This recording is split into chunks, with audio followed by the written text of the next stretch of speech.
नमस्कार दोस्तों। एक समय ऐसा था, भारत दुनिया के सबसे अमीर सभ्यताओं में से एक हुआ करता था।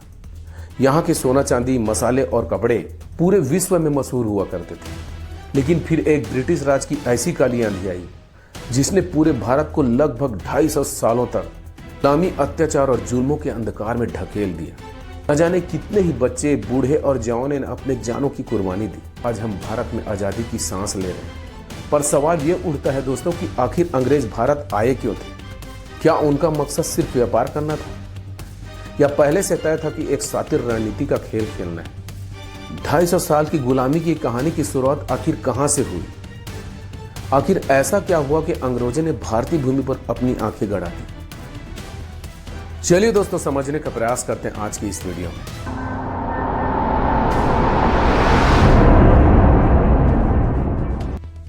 16वीं सदी के अंत में भारत इतना संपन्न था कि पूरी दुनिया में जितना उत्पादन होता था उसका 1/4 हिस्सा अकेले भारत ही उत्पादित किया करता था। यही वजह है दोस्तों, उस समय भारत को सोने की चिड़िया कहा जाया करता था और पूरी दुनिया की नजर इसी सोने की चिड़िया पर आकर टिकी हुई। और ऐसे में भला अंग्रेज कहाँ पीछे रह सकते थे? उस समय हिंदुस्तान में दिल्ली पर सम्राट अकबर का राज हुआ करता था। ऐसा माना जाता है कि सम्राट अकबर अपने समय का सबसे दौलतमंद बादशाह थे। उधर ब्रिटेन में गृह युद्ध की स्थिति बनी हुई थी और उस समय महारानी एलिजाबेथ प्रथम के शासनकाल में अर्थव्यवस्था का अधिकांश भाग कृषि पर ही निर्भर हुआ करता था। और ब्रिटेन के लिए अफसोस की बात यह थी कि आपसी गृह युद्ध के चलते ब्रिटेन वैश्विक स्तर पर केवल से 4% ही उत्पादन कर पा रहा था। और इसी दौरान पुर्तगाल और ब्रिटेन को पीछे छोड़कर उनके मुकाबले काफी तरक्की कर रहे हैं। हालात इतने बिगड़ चुके थे कि ब्रिटेन के नाविक लुटेरे पुर्तगाल के जहाजों को लूट कर ही अपना काम चलाया करते थे, क्योंकि ब्रिटेन में लूटने के लिए कुछ बचा ही नहीं था। लेकिन इसी दौरान कुछ ब्रिटिश नाविकों को भारत की अपार संपदा और समृद्धि के बारे में पता चलता है और ब्रिटिश गवर्नमेंट तक यह खबर जल्दी पहुंच जाती है। फिर आता है समय 1600 ईस्वी का, जब 217 ब्रिटिश व्यापारियों के द्वारा मिलकर 31 दिसंबर 1600 को एक कंपनी बनाई जाती है जिसका नाम रखा जाता है ब्रिटिश ईस्ट इंडिया कंपनी। इस कंपनी के सदस्यों के द्वारा जब अपनी राजनीति और कूटनीति महारानी एलिजाबेथ प्रथम को बताया जाता है तो वो भी ईस्ट इंडिया कंपनी को सपोर्ट करने के लिए तैयार हो जाती है और ईस्ट इंडिया कंपनी को अपना अधिकार पत्र सौंप देती है। और इधर अंग्रेजों से पहले कई यूरोपीय देश जैसे पुर्तगाली और डच भारत में पहले ही पहुंच चुके थे। भारत यूरोपीय देशों के लिए सबसे प्रमुख व्यापारिक केंद्र के रूप में उभर रहा था। इसके बाद ब्रिटिशर्स के मन में भी भारत में व्यापार करने की ललक जग उठी। इधर भारत में इसी बीच 1605 में बादशाह अकबर की मौत हो जाती है और अकबर के बाद मुगल बादशाह के तख्त पर अकबर के बेटे जहांगीर की ताजपोशी कर दी जाती है। 1608 में जहांगीर दिल्ली के तख्त पर अंग्रेजों की चाल से बेखबर हिंदुस्तान पर राज कर रहा था और 24 अगस्त 1608 को विलियम हॉकिंस समुद्री रास्ते से गुजरात के सूरत बंदरगाह पर अपने कुछ व्यापारी जहाज के साथ प्रवेश कर चुके थे। अंग्रेजों के द्वारा सूरत बंदरगाह पर जब पहली बार अपना कदम रखा गया था, इस भारतीयों ने यह सोचा भी नहीं था व्यापारी कंपनी पूरे देश को अपनी गुलामी की जंजीरें में बांधने की मंसूबे साथ लेकर आई। बस उनके आगमन के साथ ही भारत पर ऐसी काली छाया मंडराने लगी जिसने भारत को ऐसा काला इतिहास दिया जो भारतीय इतिहास में कभी नहीं भुलाया जा सकेगा। 1609 में अपने इन्हीं प्रस्तावों के साथ बेशकीमती उपहार लेकर विलियम हॉकिंस अपने कुछ साथियों के साथ जहांगीर के दरबार में पहुंच गए। बादशाह जहांगीर के द्वारा उस समय डच और पुर्तगालियों के दबाव के कारण इस प्रस्ताव को ठुकरा दिया जाता है, पर अंग्रेज भी कहां पीछे छोड़ने वाले थे। वे लगातार इस व्यापारिक समझौते के साथ नई नई लाभदायक समझौतों के जोड़ते गए और बार बार जहांगीर के पास जाते रहे।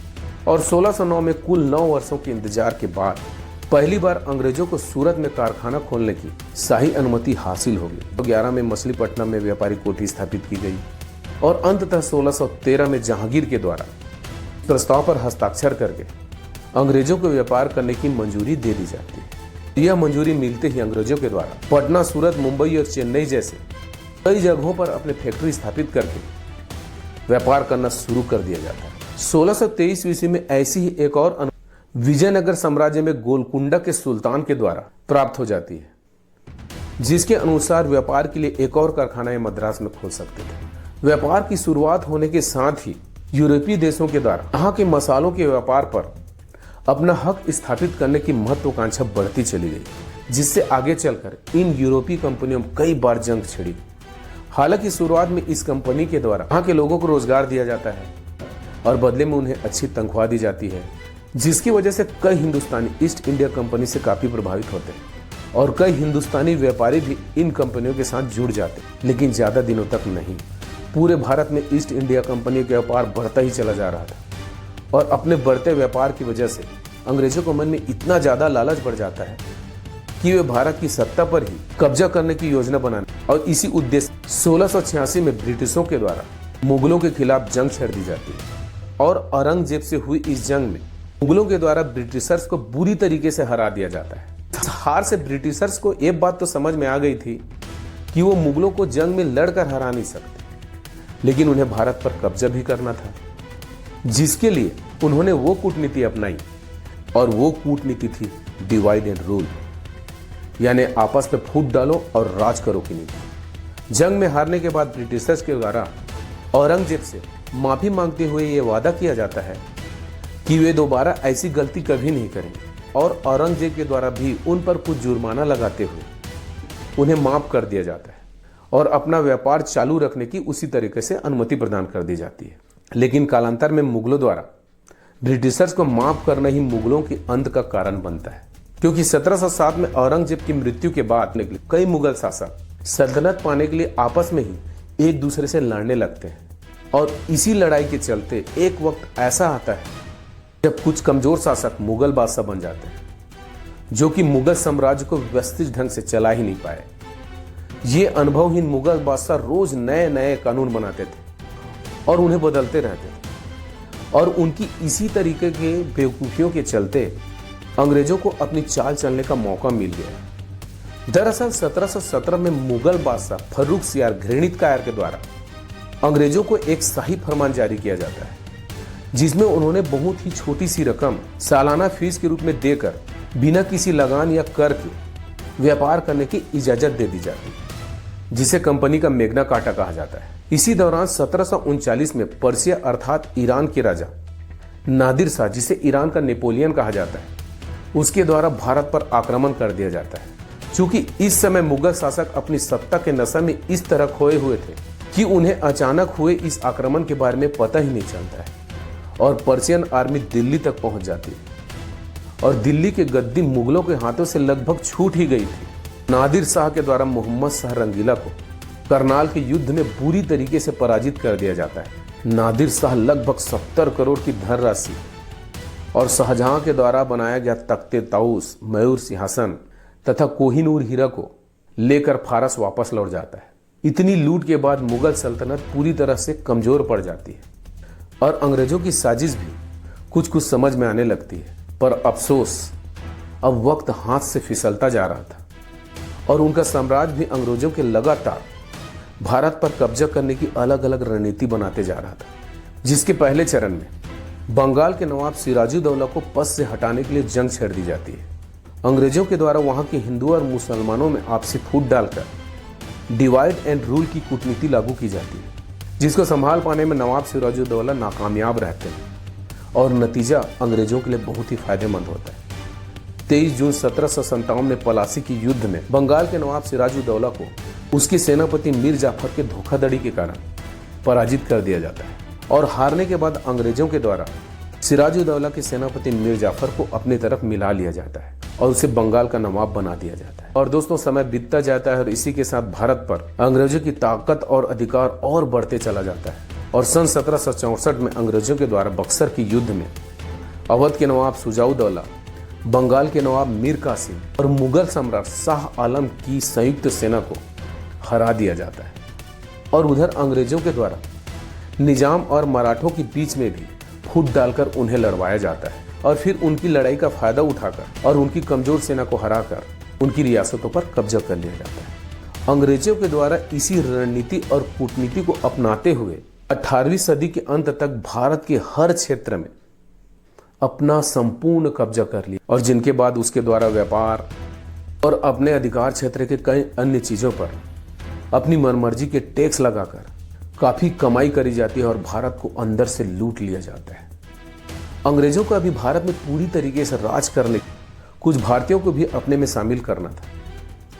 इस कारण बड़े जमींदारों को भी अपने साथ में मिला लिया जाता है ताकि बाद में उनका फायदा उठाया। हालांकि इस बीच अंग्रेजों के द्वारा कुछ अच्छे काम भी किए जाते हैं, की वजह से कई भारतीय समाज सुधारक जैसे राजा राम मोहन राय, ईश्वरचंद विद्यासागर जैसे भारतीय अंग्रेजों से काफी प्रभावित हुए और उनका साथ देने, मगर शायद यही विश्वासघात की वजह भी थी, क्योंकि 1857 की क्रांति के दौरान कई बड़े बड़े जमींदार और समाज सुधारक अंग्रेजों के साथ खड़े हो गए थे, और जिसकी वजह से आगे चलकर अंग्रेजों को भारत में जीत हासिल करने में काफी मदद मिली।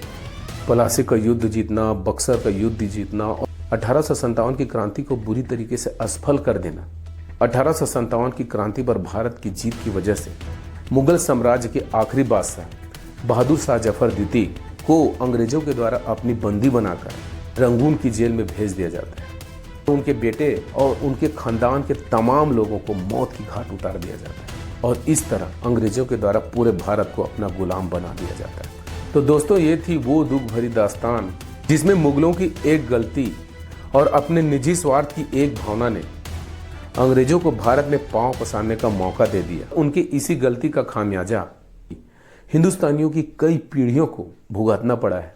और जब हम पूछते हैं कि अंग्रेज भारत में क्यों आए, तो इसका जवाब सिर्फ एक नहीं है। अंग्रेज आए तो थे व्यापार करने के लिए, लेकिन राज करने के लिए रुक गए, और ये सब हुआ भारत की राजनीतिक अस्थिरता, आर्थिक असंतुलन और भारत की अंदरूनी मतभेदों के कारण।